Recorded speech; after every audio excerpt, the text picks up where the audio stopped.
Great. Thanks very much, Dominic.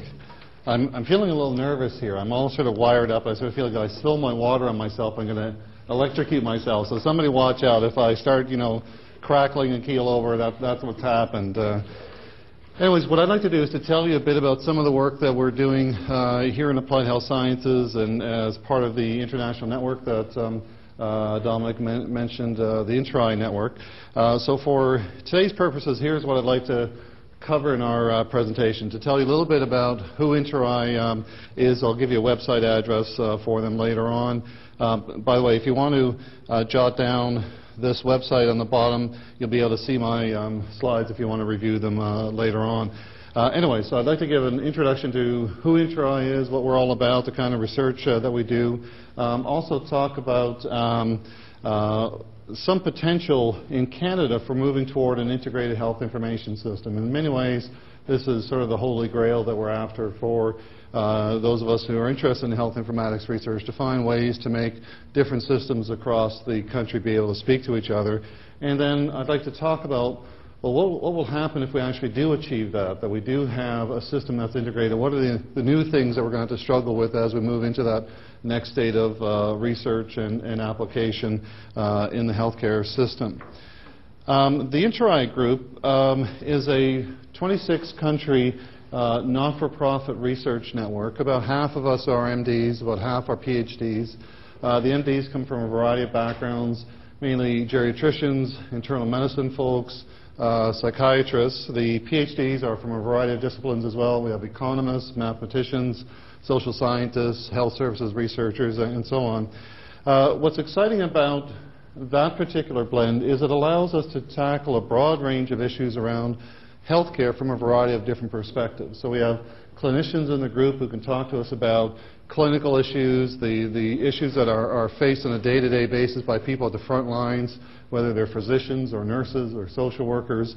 And then we have people with different range of substantive and methodological expertise in terms of the research side of us. So we feel pretty comfortable tackling many sort of big issues in the healthcare system. If I was to describe what we do, well, we're a bunch of professors and clinicians, and what we're really interested in is doing cross-national comparative research, where we develop assessment and information systems. They get implemented in different countries.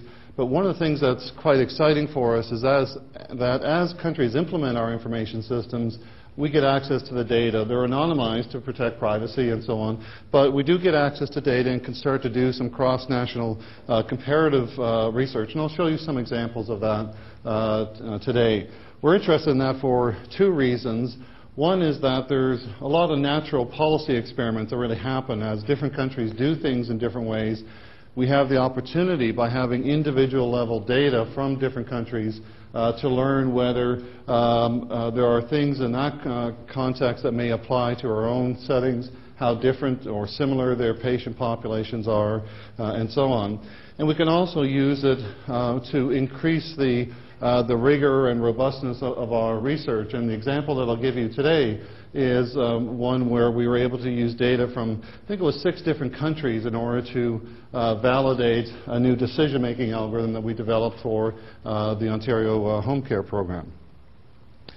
So these are the countries that are involved in interRAI. In North America, Catherine Berg and I are the two Canadian representatives for interRAI. We have about 8 colleagues from the U.S. All the Nordic countries, from Iceland through to Finland, most of the Western European countries, 3 former East Bloc countries, the Czech Republic, Poland, and Estonia. They've got some interesting challenges in the sense that they're relatively developed countries in the sense of they're reasonably advanced in knowledge and advanced in age structures like some of the Western European counterparts are, but they're very poor countries. And so how do they deal with some of the challenges that we all face, given the limited resources they have, is one of the interesting discussions that we have around our tables. Several Pacific Rim countries, most recently we've been joined by China, and we're quite excited by that new connection, because from a gerontological perspective, probably China's the country to watch. In 20 years, the majority of the world's elderly people will live in China, India, and Brazil. And even though we tend to think of Canada and the United States and Western Europe as aging countries, it's China that's going to be the one that poses very interesting problems and opportunities. And then in the Middle East, we have colleagues in Israel that we're working with as well. We also have several other projects in development. We're doing collaborative work in Cuba, for example. South Africa is another jurisdiction that we're working in. I would say, though, that we haven't done as much as we might in developing nations, and we're interested in seeing to what extent can our knowledge translate to those contexts as well. What's exciting, aside from the opportunity to travel to some of the nicest airport hotels you've ever seen, is the opportunity to learn from these different experiences. I mean, these are very different countries. Some are wealthy countries, as I said, some are poor countries. Some are countries with very old population age structures, so the Nordic countries and the UK, for example, and some are pretty young countries, and I count Canada as one of the younger countries. Some have heavily privatized healthcare systems, some are fully public.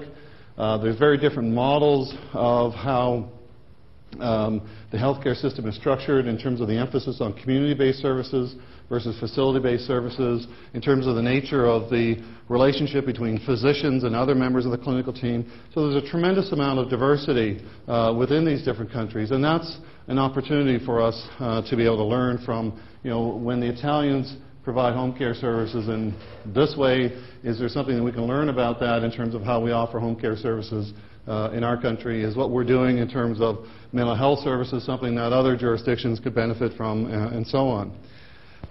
Now, to do that, we have to have at least two conditions in place. One, we have to have individual level data that we can compare directly between countries. One of the things we know quite definitively from the research that we've done is you cannot go by organizational labels. I'll show you a little later on that home care in Canada looks radically different from home care in Italy and Japan. And so you can't talk about home care clients or a home care program here and a home care program there, because we're not talking about the same people. Same is true for people who are in nursing homes, for people who are in psychiatric facilities, and for the nature of acute care as well. So you have to have individual level data in order to be able to make these cross-national comparisons. And the other thing is you have to be confident that the data are directly comparable. And so there's scientific issues in terms of the reliability and validity of the measures themselves and their consistency across cultures, and there's also translation issues. You've got to be sure that the way we've measured depression in this context is the same way that our colleagues in the Czech Republic have measured depression there. So we do a lot of work in terms of translation and back translation of our instruments to be sure that we can be confident that we've got identical measures in these different cultures. And that's where we get some funny stories out of the interRAI group.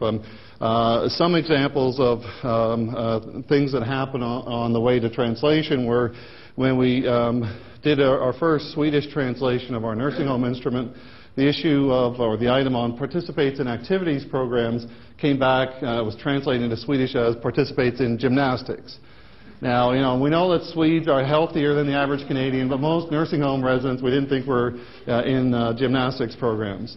There's some cultural issues that come up. In Japan, for example, when our colleagues did the first translation to Japanese for our home care instrument, the issue came up with, that came up was, if you're talking about dressing, your ability to dress independently, are we talking about Western clothing or traditional Japanese clothing?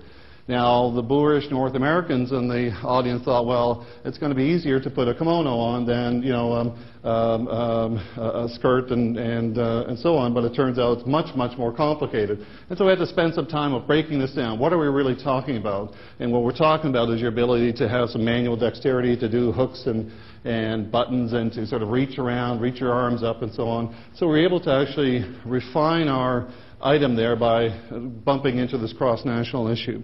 There's also some subtle concerns that come up. I was involved in the back translation of the Dutch instruments because Dutch is actually my first language.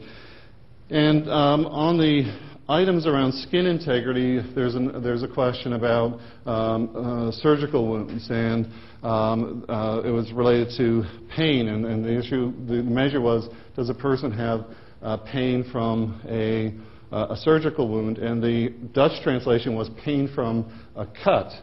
And it's not really the same as a surgical wound. And so we have to spend some more time talking about what do we mean by that, and again, to further refine the item. Then the sort of personal story that I like to talk about, that Nancy Gerontology on my staff was the main protagonist in this debate, is I led the development of our psychiatry instrument. And it's going to be implemented quite broadly in Ontario and other jurisdictions. As we were going through this effort, we consulted broadly with people in different jurisdictions to get as much appropriate content for the instrument as possible. But the instrument became far too long. Our standard specifications are that our assessments should take about an hour, because that's about how much the field will tolerate if we're doing a standard comprehensive assessment. And our instrument was already, pushing an hour and 20 minutes. It was too long.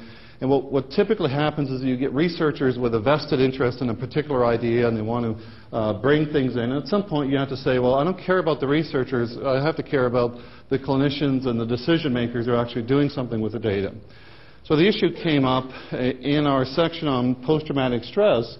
We have a long list of stressful life events and the consequences that can have people. So things like witnessing a terrorist act, being in a war zone, witnessing the death of another person, being assaulted, all these very nasty things. Well, somebody suggested that in that long list of stressful life events, we should have death of a pet.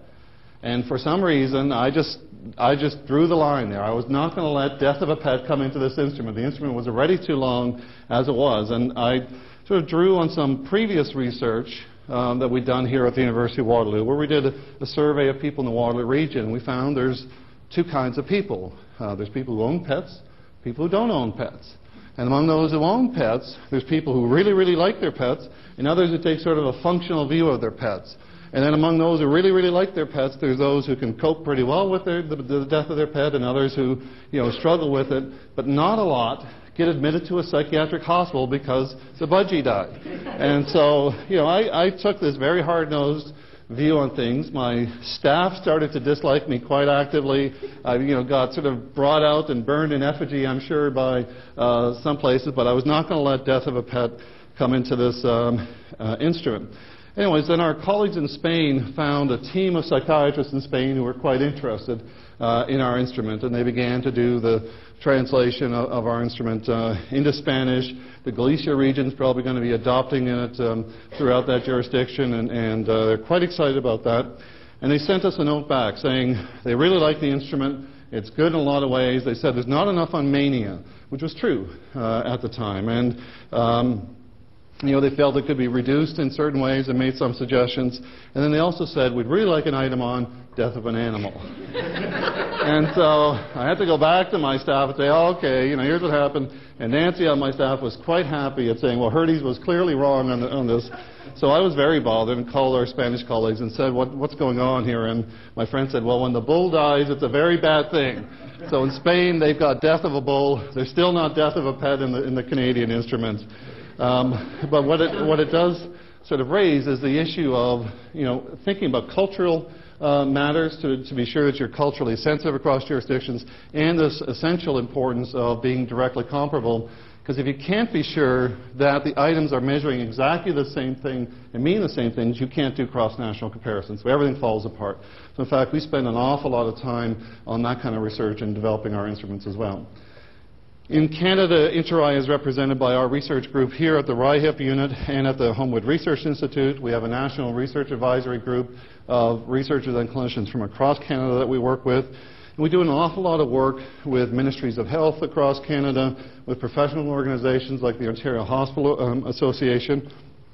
So, for example, the psychiatry instrument that I just mentioned is this instrument, and it was a joint development between IntrRAI, the Ontario Hospital Association, Ministry of Health, and the Joint Policy and Planning Committee. And it's really quite a good success story of collaboration. I'll pass it around so people can take a look at it.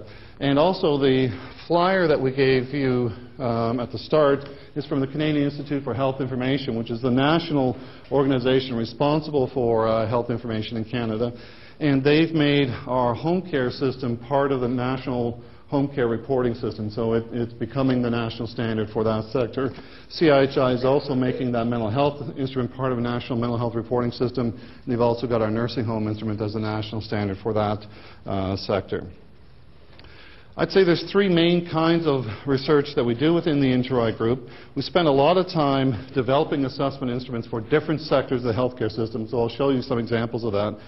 But where we're really moving now is thinking about all of our systems as a single integrated health information system. We also do a lot of work on decision-making systems for everything from the bedside through to the minister's office.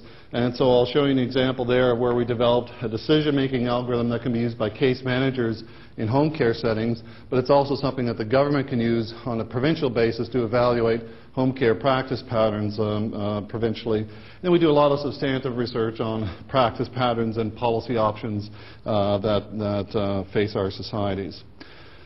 This is the family of instruments that we've developed in the IntrRAI group. We have a complex continuum care and long-term care instrument that got mandated in Ontario in 1996 for all chronic hospitals. Home care instrument is now mandatory in Ontario for community care access centres. 4 different psychiatric instruments. That's the inpatient instrument, but we also have a new community mental health instrument, an emergency screener, and one for adults with intellectual disabilities. A new acute care instrument that's mainly targeted at the frail elderly in acute care settings. We've designed that instrument to be able to identify and monitor the needs of the people who are called alternate level of care or ALC patients. These are people, pejoratively, are called bed blockers. So we've got a system of identifying them up front and then using the assessment system can put in place interventions early on to reduce their lengths of stay, improve outcomes, and maybe facilitate their transition to more appropriate care settings. An inpatient rehabilitation instrument. We're pilot testing a palliative care instrument for both community and facility-based settings, and instruments for assisted living and community mental health. Every one of our instruments we designed to serve 4 basic applications. The assessments themselves we designed to take about an hour to complete the assessment. Each one has embedded in it a series of clinical algorithms to support care planning. So in the back of that book you'll see about 30 different algorithms that will trigger care planning in psychiatry in different dimensions. So there's a care planning protocol around self-harm, self-injurious behavior, about violence toward others, addictive behavior, vocational rehab, and so on. We can also, though, use the data from the assessment to support resource allocation to allow for more equitable funding between organizations. We can use it to benchmark the quality of care, so we do a lot of work on developing quality measures for different sectors, and we use it to track outcomes of care that can be done at the individual level and at the group level as well. What becomes very powerful is being able to use these different applications together. So, for example, we have clinically based information that can describe what's called the case mix of the population, the distribution of characteristics associated with resource utilization, and we can translate that into a case mix based funding formula so that hospitals or home care agencies can be funded based on the needs of the people they're serving rather than historical patterns of bricks and mortar and trends of how they've been funded in the past. So I led work in Ontario to develop the case mix system for inpatient psychiatry that will be used later on as part of the inpatient funding formula.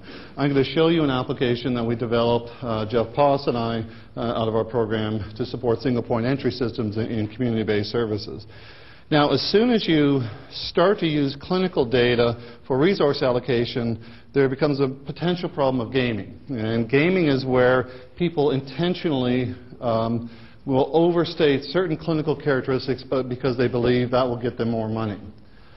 This has turned out to be a tremendous problem in the acute care side of things, where some indicators of resource intensity in acute hospitals, their reporting rates have gone up thousands of percentage points. In fact, it's quite disturbing. I know there's one software vendor in the long-term care side of things who do not use our assessment systems yet in Ontario, who have an ad where they've got a man with dress pants on and he's got his pants pockets pulled out, and it says, are you short of cash?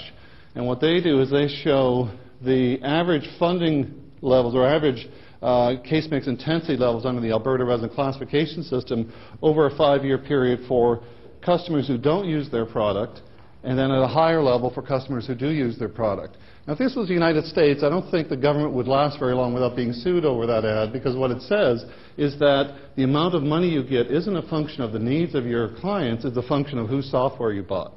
And so we have to be very sensitive to this issue of gaming. In our nursing home case mix system, we'll provide more funding for people who have pressure ulcers, because people who have pressure ulcers are very complicated in terms of their clinical needs. They're sicker, they need more interventions, they tend to have worse outcomes, so they're expensive to care for.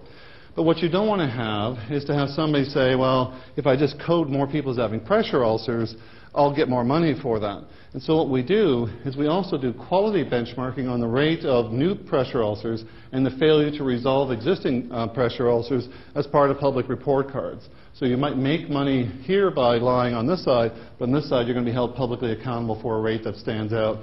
And so the better answer to give is the correct answer, because it's a double-edged sword to get into gaming. That being said, a much more interesting use of quality measures and outcome measures is to apply them for public accountability measures like report cards, to use them internally for internal quality improvement activities. And now the Canadian Council on Health Services Accreditation uses our nursing home quality indicators as part of the accreditation process for long-term care facilities. We also, under the substantive research that I mentioned earlier, do a lot of work on clinical needs and outcomes of care and practice patterns to start to evaluate best practices in terms of healthcare settings. And probably the most well-known example now within the interRAI group is work that our colleagues at Brown University in Rhode Island and Catholic University of Rome did on non-treatment of cancer pain. The story was they looked at about 100,000 nursing home residents in the U.S. who had cancer as a diagnosis, and they looked among those who had daily pain. And then looked at the prescription patterns using the World Health Organization pain ladder as a measure of what they were getting. And what they found was about 1/3 of those nursing home residents didn't get any pain treatment, no analgesia whatsoever, even though they had daily cancer pain. They didn't even get a Tylenol. And that the probability of having untreated cancer pain increased with the age of the resident and some demographic characteristics. That caused quite a stir. It got Larry King Live was covering it. It was on CNN. It was on the front page of New York Times. There was a Wall Street Journal editorial about it. But Roberto Bernabe and Vince Moore in our group are most proud that they're the only people in interRAI who've had a Doonesbury cartoon done about their research. And the Doonesbury cartoon basically says, this guy says, Mrs. Davenport's in an awful lot of pain. He says, yeah, I wish there's more I could do. He says, can't you just give her more morphine? And he basically says, well, the way the U.S. laws work, I can't give her more morphines, even though it would be effective for treating her medication, because if I did, I could end up losing my license. And he says, it's the main reason why up to 40% of cancer patients in nursing homes are in daily pain. They actually took the higher rate of any pain. And then he says, oh, and he says, well, do the baby boomers know about this? And he says, well, they will. So anyways, what's exciting about this is it took pain management in the elderly and put it on the front burner in the U.S. politically. And very quickly after that, things started to change in terms of people's responses to pain. So here's what's happening in Canada. In terms of our long-term care instrument, there are now 7 provinces where it's become mandated or strongly recommended by government. So a solid symbol means that's mandated or strongly recommended. Alberta has actually now decided to go ahead, so that should be a solid symbol as well. A hollow symbol means we're doing research or pilot studies. Our home care instrument is mandated in a similar set of provinces, including Alberta. Saskatchewan is still doing pilot studies on it. Our psychiatry instrument was developed in Ontario and will be mandated next year. We did pilot testing with it in 2 provinces. We're testing our community mental health instrument now in 3 different provinces. Our palliative care instrument we're testing in 5 provinces. And our new intellectual disability instrument we're testing in Ontario. We're about to start testing our emergency screener for psychiatry and our acute care instrument. We already have several provinces interested in it. There's at least 2 things you can tell from the schematic. One is that in terms of nursing homes, long-term care, and on the other hand, home care, we are closer than we've ever been in Canada in having a national information system where we can compare the experience of home care clients in the Yukon with the experience of home care clients in Nova Scotia. So that's very exciting. But the other thing is there's several provinces that are implementing multiple versions of instruments, and so they've got the potential of having an integrated health information system because they'll have compatible systems in long-term care, home care, psychiatry, and some of these other sectors. Within the InterRAI group, our initial research was to develop each of these different instruments on its own on a sector-by-sector basis. We started in the nursing home sector, and then somebody said, well, we should really have a home care instrument because they're sort of compatible with each other. We did that, and then we started working in acute care, mental health, and rehab, and palliative, and assisted living later on. As we were doing that, we started to learn things about our instruments because we learned a lot from going to the home care instrument that we could later on apply back to the nursing home instrument. So we released new versions of nursing home care, and mental health in the last few years.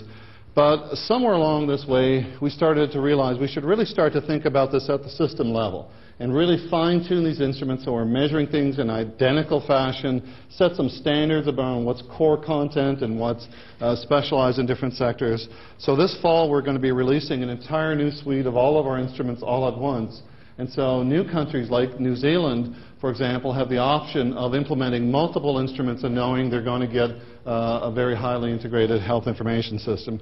And we're doing work now to also update our other mental health instruments to be consistent with those standards as well. Now, as we sort of move to this scenario where different jurisdictions are implementing multiple instruments, we can have the possibility of achieving a bunch of neat things in terms of the quality of the health information system. We get better flow of data across sectors of healthcare, get better continuity of care, because if you can identify problems early on in one sector, as a person moves to another sector, you can continue to respond to those needs and not lose that knowledge as they go from one care setting to another. We'll have directly comparable data so we can see who's being cared for in different settings. The data quality will improve as everybody in the system has knowledge and vested interest in the data. We can improve data quality as well, and so that's why InterRAI has gotten quite excited about this as an initiative. We feel that our instruments can comprise an integrated system because we have a common language that we use in terms of the definitions of our items. There's a common theoretical emphasis on developing tools that can support care planning. There's a common clinical emphasis on measuring function rather than looking at diagnosis on its own. Diagnosis turns out to be almost a useless variable in explaining anything. That in fact you need much better clinical measures than you can get from diagnosis. We have common approaches to how we gather data and common core elements across different sectors. Now, it's always nice to talk about doing good things and improving the world and making the world a nicer, safer place, but in reality, the way the Canadian healthcare system and most healthcare systems get driven is based on economics. And so you have to be able to make economic arguments about the idea of system-level integration. Well, one of the things that's an economic benefit of an integrated health information system is if you can improve continuity of care, you have the potential of avoiding unnecessary declines. So if somebody goes from home care into a long-term care facility and they were cognitively intact, showing no signs of a cognitive impairment in the community, and suddenly after the transition to the care facility start to show signs of dementia, you probably should think about a very serious medical problem being placed, namely delirium, and you need to respond to that very quickly, and you can restore the person potentially back to normal functioning, and you can prevent potentially catastrophic declines later on. You can also use these kinds of data to restructure the healthcare system. You'll have an evidence base to make some decisions about who should be cared for in different sectors and why they should be in one setting versus another, and I'll show you an example of that. You can do work to try to find ways of reducing risks of unwanted transitions. So how can we stop people from going home care into nursing homes in terms of reducing risks there? There's a very expensive cycle going on between nursing homes and psychiatric facilities that we could probably save money for the healthcare system. There's also this whole issue of people bouncing back and forth between long-term care facilities and acute hospitals, and keeping people in community mental health programs instead of inpatient mental health programs. Each one of those settings is a transition, going from a more expensive to a less expensive care setting. And if we can keep people safely in the less expensive care setting, there's some economic benefits to be had. And so by having integrated data, you might get some clues about what are precipitating characteristics that will get people at greater risk for that transition. You could also work the other way and say, well, who's in an expensive place, and how can we get them out of there into a less expensive care setting? So here's some examples of data, in this case on our cognitive performance scale. This scale measures severity of cognitive impairment. A 0 are people who are cognitively intact. 6 is people who are severely cognitively impaired, sort of different shades of gray within that. The first set of populations that we have are people in the community receiving palliative care services. These tend to be people with cancer care needs, people who are long-stay home care clients, people who are age 75 plus in acute hospitals, all adults in community mental health, and all older adults in acute psychiatric settings. And you see, for the most part, these are comparable populations. Most are cognitively intact. Many have sort of mild cognitive impairment, and very few are in the more severe end of cognitive impairment. In between, there's two populations in psychiatric settings: older adults with schizophrenia and adults with intellectual disabilities, with a dual diagnosis with psychiatric needs, tend to be, on average, moderately cognitively impaired. Not a lot that are at the high end, but also not a lot that are on the low end.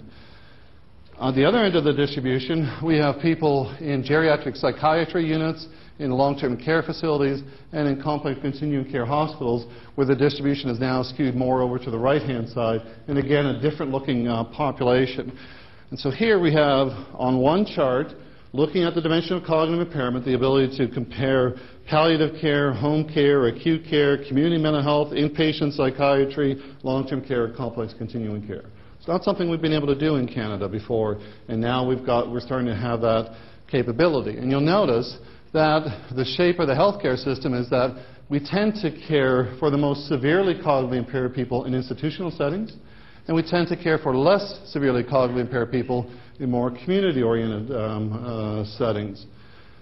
That's, in fact, a radically different model from the Italian healthcare system, which I'll show you a little bit about later on. In Italy, these people, excluding the acute care and the acute psychiatric people, but the community folks would not be getting services. They simply would not get home care of any type. They'd be excluded from the Italian model.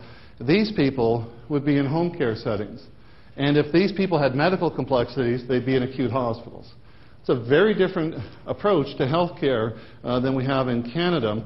And in fact, I'm not sure it's an approach we want to emulate, because when you look at the impact on family, there's a tremendous level of burden attached to that. But you can start to ask the questions and start to say, well, how far could we push this envelope? Do we really need to be providing services to those folks in home care, or are there things that we can do in a preventive nature that keep them in the community longer than the Italian model might suggest? There are some questions, though, that come up from this. These are people in institutional settings who have very little or no cognitive impairment. And you have to ask, well, why are they there? When we crosswalk that also with functional and physical impairment, they're not disabled either. Some of these folks, at least, are folks who had health problems, got admitted to a nursing home, the kids sold the home, they got no place to go. And so are there things that we can do about these very low-level need people to provide another kind of care setting where they may be cared for at a lower cost? That's probably going to improve their quality of life. The other end, we have to ask questions about, what about these folks? Here we have a couple of people who are very severely cognitively impaired. The 5s and 6s are, they're either in end-stage dementia or they've got high levels of behavior disturbance. How are they possibly staying in the community? And are they in real trouble that they don't have sufficient resources there? And can we get them more resources to help them cope more effectively? Okay, so now what I'd like to do is to show you some work that Jeff Poss here and I have done with the provincial government on developing a decision-making algorithm to manage transitions from home care to other care settings. And it's something that's we call the MAPLE system. It's the method for assigning priority levels for community and institutional services. What we were faced with here was that Ontario was interested in coming up with some kind of a systematic way to support decision-making about how resources were allocated. I mean, the worst thing you can have as a government is to have somebody in the newspaper saying, you know, I need these services and home care just cut me off and look how bad my situation is. Nobody wants to see that, and that's one of the issues that we're trying to address. There's also the issue of how do we fill these 20,000 new beds in Ontario in a way that's rational, that we don't fill them up with people who are going to be there now for 30 years, and in fact, we put the people in there who are going to have the highest level of need. Well, previous work that was done, one by a graduate student here, where she crosswalked the Ontario eligibility criteria for long-term care services to our assessment system, showed that a very high proportion of people based on existing criteria were eligible for long-term care services. About 80% of Ontario home care clients, based on the existing criteria, could go into a nursing home. So it's, you know, wide as a barn door in terms of eligibility. Not very helpful. Brian Fries, our colleague at the University of Michigan, did some work on a system that was a grouping methodology that put home care clients in Michigan into different client typologies, into people who would be nursing home residents, people who need professional home care services, all the way through to people who need only information and referral. But the important thing there is that was developed for the Michigan system. And in Michigan, what they were trying to do is to pull out all the stops to prevent anybody and everybody from going into nursing homes. In fact, what we had is quite a glut of new homes coming onto the market. So to come up with an algorithm that says only 2% of people are going to be eligible for going in isn't going to fill those beds anytime soon. And so it's not clear that that algorithm was necessarily going to work for Ontario. And we did some work in the Waterloo region with the local CCAC that said that Brandt's algorithm had a lot of good features to it, but there was probably some other things that we needed to tweak for the Ontario context.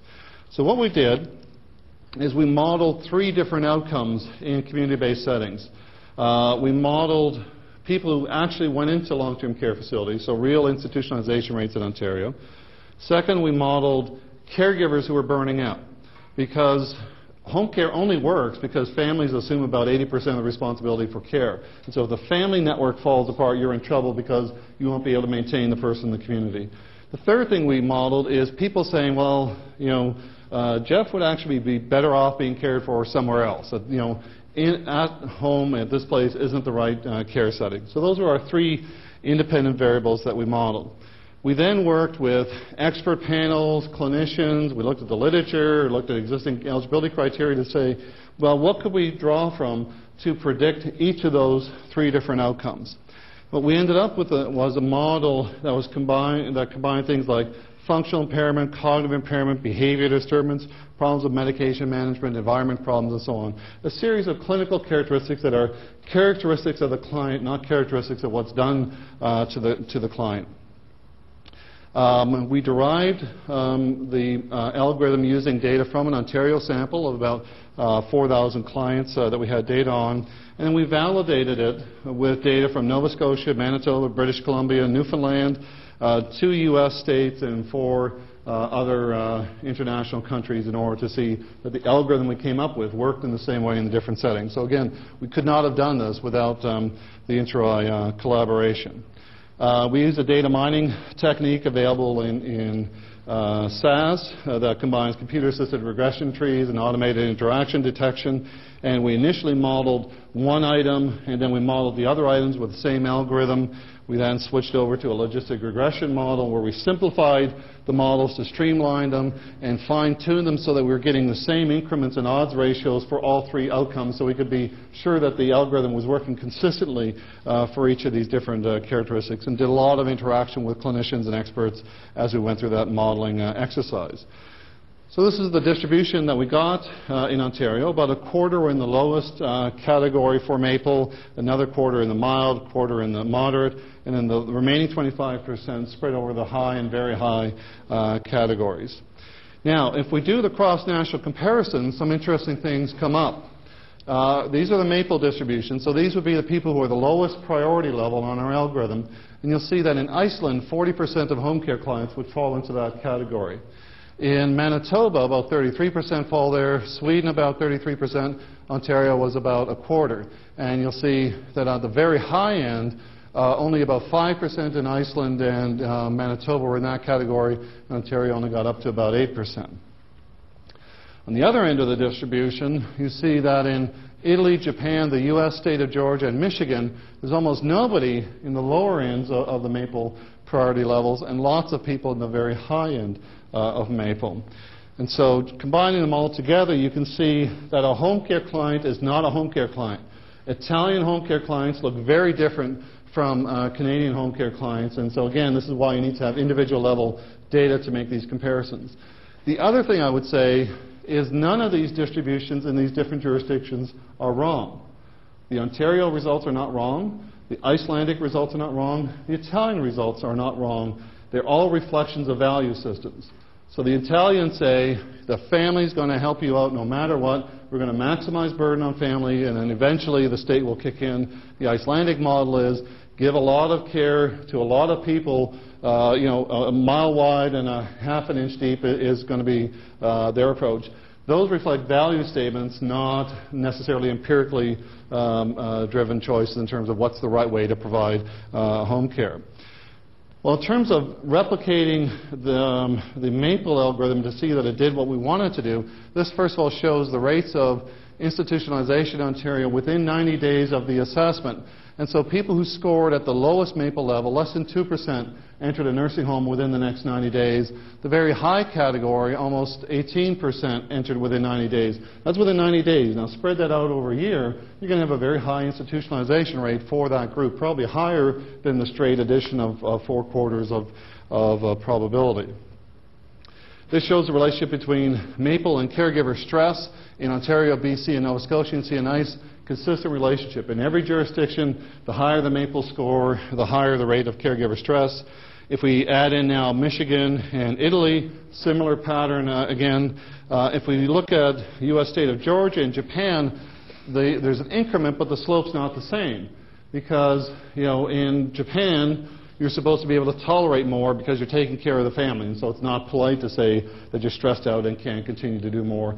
That being said, still within that culture, a higher MAPLE level is still associated with the increased risk of family burnout. So this rate here at 13% is still about 4 times higher than at the lowest group. If we look at ratings of the person could be better off elsewhere, again, higher MAPLE levels are associated with a higher rating that the person would be better off elsewhere. Cross-nationally, again, the slope is always positive, but it's not as extreme in Japan and Georgia as it is, for example, in Iceland and British Columbia in that case. But consistently, there's higher ratings with that. This looks at the costs of services provided in the community.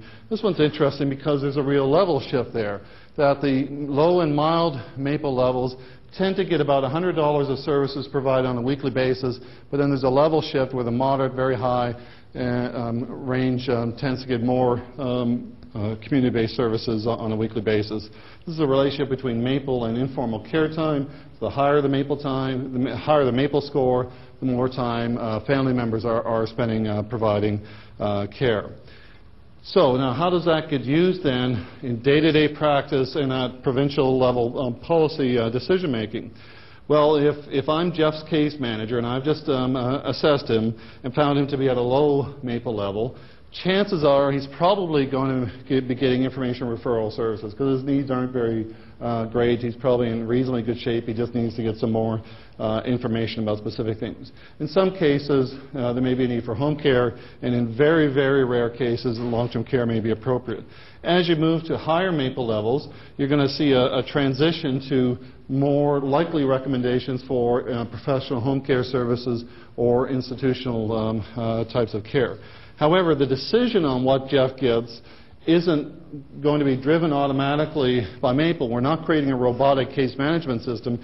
It's a guideline. It's a decision support tool, but it's decision support. it's not decision-making replacement of your professional skills. So case managers would also look at other things. So if you're scoring low on this, well, what about your self-rated health? What about your emergency visits? If you're scoring high on this, what do you want? What do your family want? How much is your family doing for you now? How much is home care doing for you now? You may end up with different personalized decisions on that, so that even though we've got the MAPLE as a guideline, the decision about what the actual service is remains a person-specific decision made by the case manager in collaboration with the family and caregivers.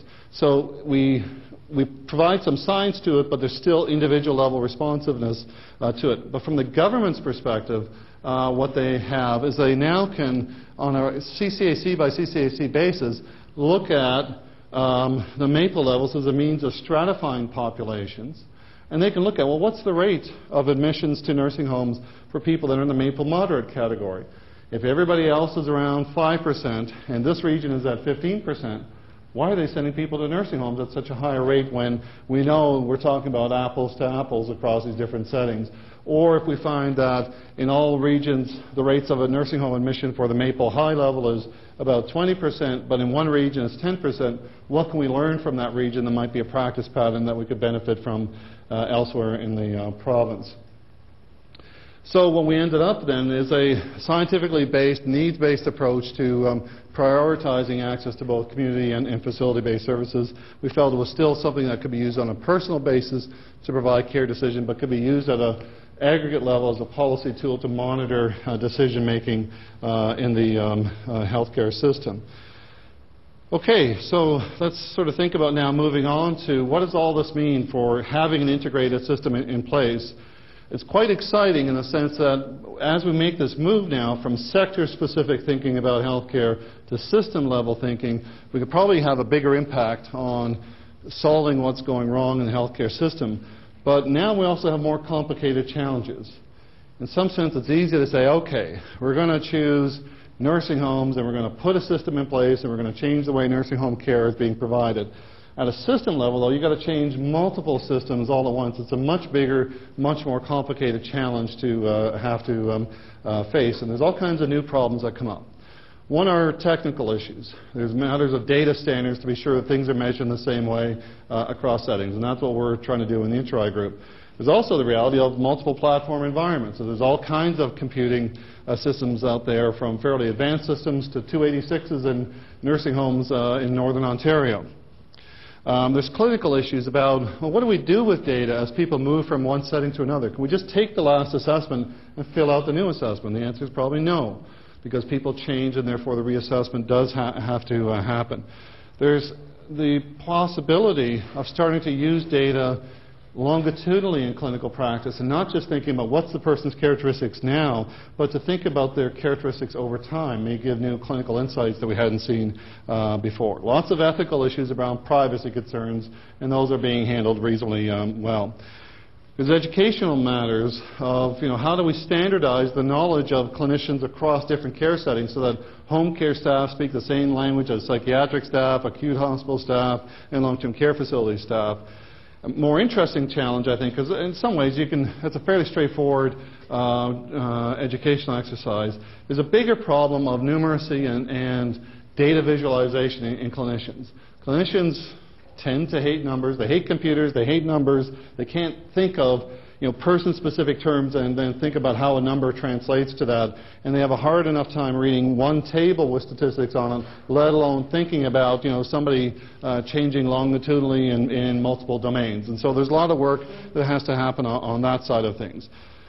Complicated issues around methodologies for risk adjustment. So if you're going to compare one sector to the other, how can we be sure that we've adjusted for the clinical characteristics that are common in that characteristic with another setting? So a good example is that Brian Fries and I have done some work comparing home care and long-term care, that if we were to publish it, home care people would be first to sort of say, give them some kind of a prize. If you're not going to give the Nobel Prize, give them the nice professor and a university prize because they did something great.